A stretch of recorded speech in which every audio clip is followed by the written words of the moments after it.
Thursday morning, I think it is. BBC, not breakfast, sorry, Northwest are coming to film about the dry weather. Just check the weather as well. Nothing still in the long range forecast for a good few weeks, so not looking good. The winter corn's holding on okay, but the spring corn still only that big. Yeah, yesterday I couldn't quite get the camera in properly to show you, and it turns out the lads had lifted it out and it was in the scrap bin, but that is the plate that's worn out. Bottom's okay, it's a shame we couldn't just turn it upside down for now. But yeah, it's like it was tinking on the fan because that had come off. So we'll stick a new one of them in. Anyway, I've got the bee cheater because the drain's blocked, so I'm gonna give it a blast. Right, bee cheater, 2-inch pipe. Ready, Rob? Ready? Yeah.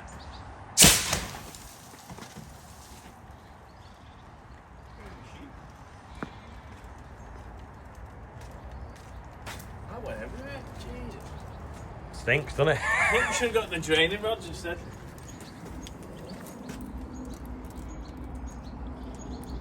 Does it work though? Roof.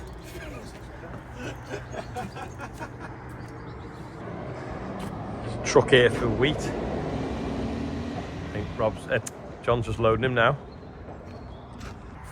We're going to do it again now with pallet wrap round it so it concentrates it more down the drain.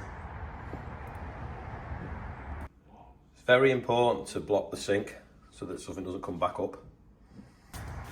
Andrew's too scared to do the valve, so he's run off. The most dangerous thing's filming it.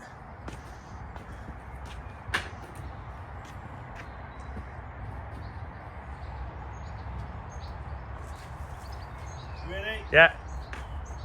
1.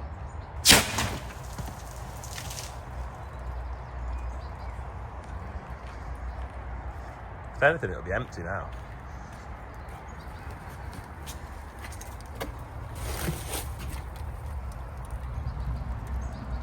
Just turn the tap on and see what happens. Right, that pipe is clear, but the water level is not dropping. We've lifted the manhole in the garden there and the manhole here, they have got a little bit in the bottom, but they are definitely lower by a good 2 foot than that. So we don't understand why that's not going to this drain here, because we've had that pipe down as well and it's clear. So we're going to empty the septic tank with Nick's tanker and then see what happens. But either way, that should still drop to the level of the 2 manholes either side of it, but it's just not. John's filling the spray to put some on the OSR before it gets too hot, and Andrew has got the tanker on to empty the septic tank. Right, let's see. You've sucked the tank out now. All these have dropped completely empty, but that one's still full.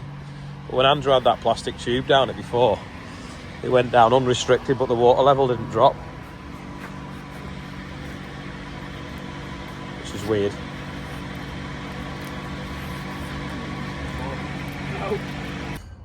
We'll try and get this down, but needs a bit of hammering. It's been run over. Just beat that back into shape. It must have a wire core. So I'll beat it back round.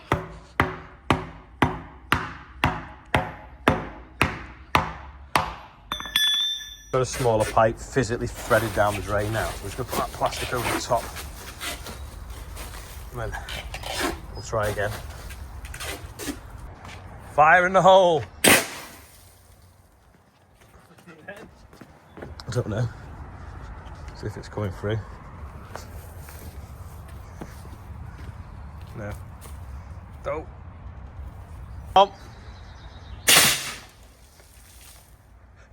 I think they're going to have to get the camera down the drain. Might be a tree root, but they're blasting it a few more times now. Judy's here anyway, so we've got to film something for the dinner time piece. So we're going to go and do that, and then I'll see how they're getting on with the drain when I get back. I've come to look at this field of wheat that's struggling. I mean, there's some big cracks in the ground there. It is all here, but it's just really low. Typical, isn't it? You get a camera out and then someone has to fly right over the top of us. Right over the top. John's just back out again on the OSR. I've got the front mower on. I'm going to drop a bit of grass in a minute, and Judy and Mandy are going to film this field because the shoots are just coming through now and they're all very, very small, and you can just see some sunflowers coming through as well. You can actually see some of the sunflowers in rows now. And then we'll go over here and look at the millet. I can't remember which way round we did it, where we put the millet and where we put the canary seed. I might recognise it when I get there.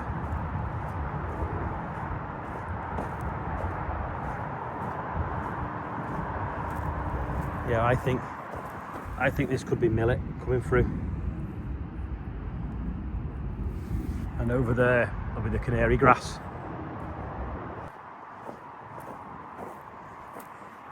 This is the canary grass. Actually looks like grass. Just finding some moisture somewhere. Ooh, there's a trait. Diesel one. So how many trucks is that? 1, 2, 3, 4, 5, 6, 7, 8, 9, 10, 11, 12, 13, 14, 15, 16, 17, 18, 20, 21, 22, 23, 24, 25, 26, 27, 28, 29, 30, 31, 32, 33, 34, 35 trucks. Well, 35 trucks not on the road, shall we say. Just pulled in the field and the mower's not working. I did lend it to someone and they brought it back broken, so maybe there's a shear bolt gone, so I'll have to shoot back the yard and sort it. They wanted to get the drone up and film in the field where I was mowing, but obviously the mower wasn't working and it was also near the airport, so they couldn't get permission. So they wanted to then film the sprayer working. Well, I've got back the yard, John's finished spraying and gone mowing one of the dog fields with Andrew. So I'm going to go out on the spray and just fold the booms out and drive up the field. They just want a bit of moving action for the news piece tonight, so I'll just mock it up. So apart from driving it around the yard, I've never actually driven it in the field yet, so I'm just about to fold the booms out and I'm literally just going to drive up and down with nothing happening, just so that they've got a nicer visual and just dry soil. OSR flowers have nearly all gone, so when I went to Suffolk on Monday, they were I would say a good week or so ahead, but now it doesn't look so much at all really. Lovely butterfly just landed there.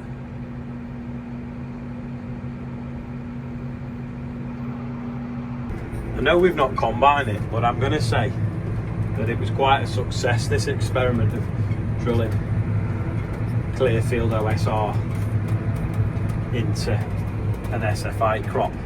So we fed the birds all winter, and then now we're going to have a crop for ourselves afterwards. Looks great, to be honest. It'll probably thatch over this as well soon. Yeah, this is the problem with the mower. Them belts have gone. I seem to remember now actually Joe borrowing it and doing the belts, then we just parked it up because we didn't need it because the Malone mowers were here. But they were on demo and they've gone back now, so we'll go and get 4 belts from engineering services and stick it on. Andrew's just going to go and grab them now. It's a cooked belt stuck in here, so just flicking it all out.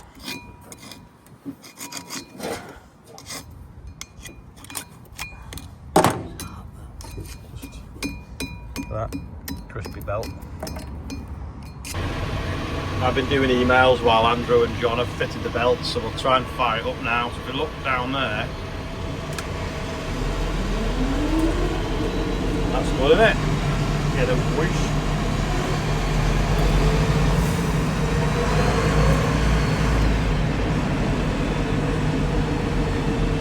Knock them off, that'll do.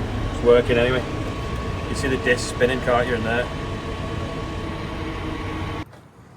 Mower's getting some new teeth. The other ones are a bit past the best. Although that one's still got a good edge on it. Let's change it. But we'll just put a new set on. Them 3 going on there, John, yeah. Andrew's just shooting back to get the whizzer. Well, actually going to cut some blades because they're just catching. This is the size it says they are, but they seem to be 5mm too long. And they're colliding with there. You see that one? The end of it. It's catching that.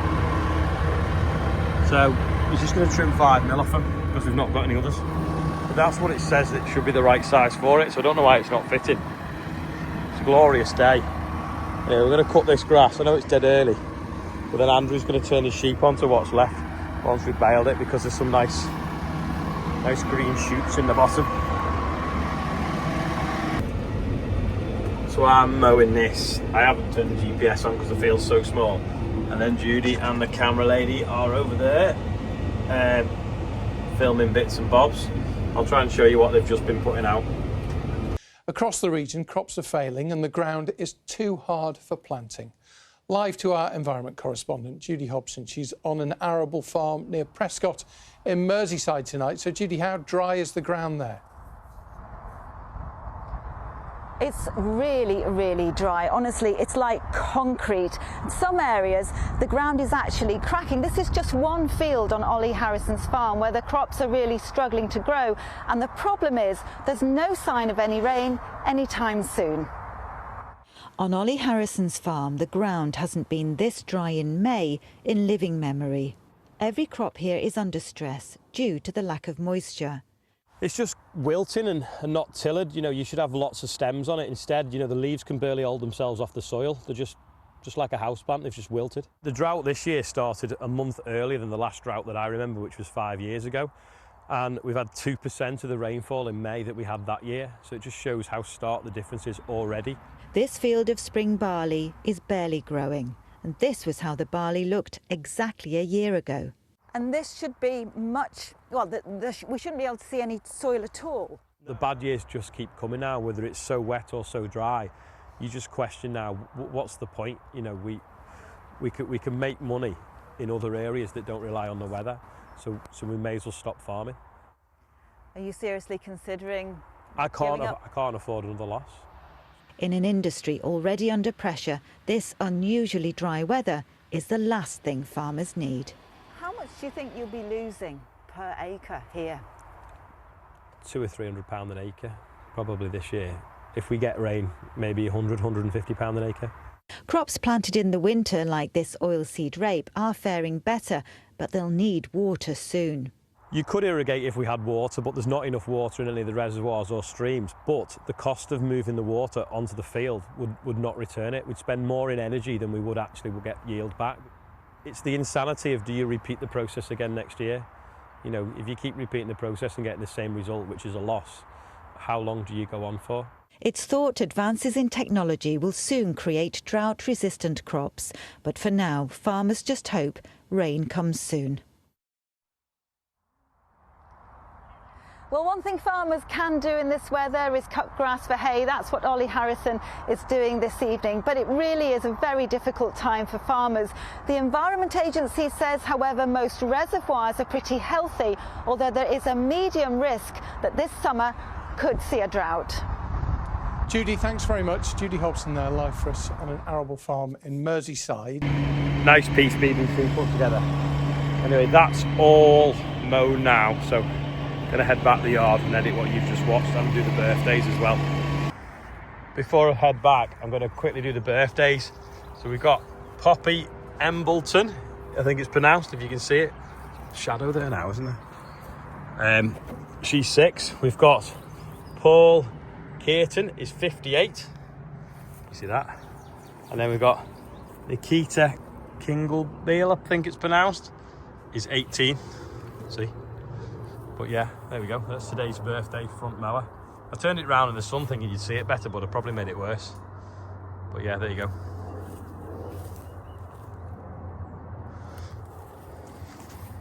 Happy birthday, and happy birthday to anyone else whose birthday is today. Anyway, going to end the video now. Thanks for watching, and I'll see you all tomorrow.